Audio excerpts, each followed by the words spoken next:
And welcome back. You may be one of the many people noticing how your skin changes in the summer, and not always for the better. Joining us with some do's and don'ts for summer skin is Sandra Whitten, a physician's assistant in dermatology. Now, this is the time of year when we all want that glow, the sun-kissed glow. How can you safely attain that? There is no such thing as safe tanning. If you would like the glow, you need to do a spray-on tan or an artificial bronzer. And those are safe to use then? Absolutely. Those are wonderful, very safe. It can also titrate the color to the exact bronze that you'd like. Yeah, they've got a lot better, I think, in recent years than what they used to be. There's no more orange Not glow. Standard orange.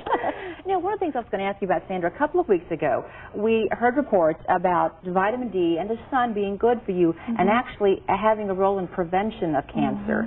How did that sit with dermatologists? Well, not very well. You get enough sunlight to create good vitamin D in your daily exposure. You don't have to go out and sunbathe 50 minutes a day, even 20 minutes a day, to get enough vitamin D. When does sun damage begin then? Now, we all hear about childhood sunburns. How does that really affect one's skin in adulthood? Sunburns, sun exposure is cumulative. Every sunburn you get can increase your risk for skin cancer.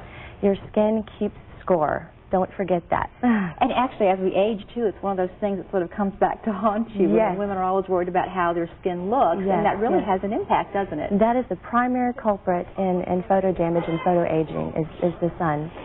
Now, what about the summer and skin in terms of how your skin care should change? I mean, should you change the products you use, the moisturizers, cleansers, that type of thing? Well, your skin becomes more oily in the summertime. And there's some do's and don'ts for summertime skin care. I think the worst mistake that people make is over-cleansing their skin or using harsh astringents. This strips the skin of oil. Your skin then in turn produces more oil, and it becomes a vicious cycle. Now, there are other alternatives then. I mean, because you do feel warm, especially if you're wearing makeup. I've seen little blotter tissues. Do those help? How should you use those? Those work very well. And you also want to use maybe a water-based makeup instead of an oil-based makeup. Go a little bit lighter in the summertime.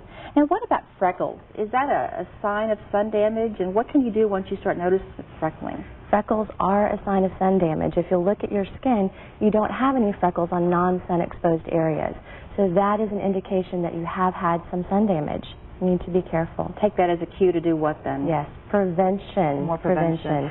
What about the level of protection with sunscreens? You see everything from 15 to 40 and up. I mean, what's a reasonable amount of protection? What do I need to look for? You really want an SPF of 30 or higher. And the best ingredient you want to find in your sunscreen is zinc oxide. That is the most effective ingredient we have on the market today. What about medication? If you're out in the sun, are there some medications that might make you more sensitive to sunburn? Yes, they're called photosensitizing medications, or they'll make you more sensitive to the sun. These include antibiotics, especially the cyclins, tetracycline, minocycline, doxycycline, diuretics, blood pressure medications, and some antidepressants. The best thing to do is check with your physician. Now, what about, you're going to be out in the sun, there's so many things to do, especially with kids. How can you enjoy it safely? You need to avoid the sun, between about 10 and 3. That is the strongest rays of the sun. Again, use your SPF 30 or higher. Reapply every 2 hours, or especially after swimming or sweating. You want to use about a shot glass size for the body, a teaspoon size for the face. You also want to wear protective clothing, and also avoid reflective surfaces such as water and snow. You don't always think about that, especially in the snow. Skiing, yes. Right. A good chance to get a sunburn there. Sandra, thank you so much. Great tip.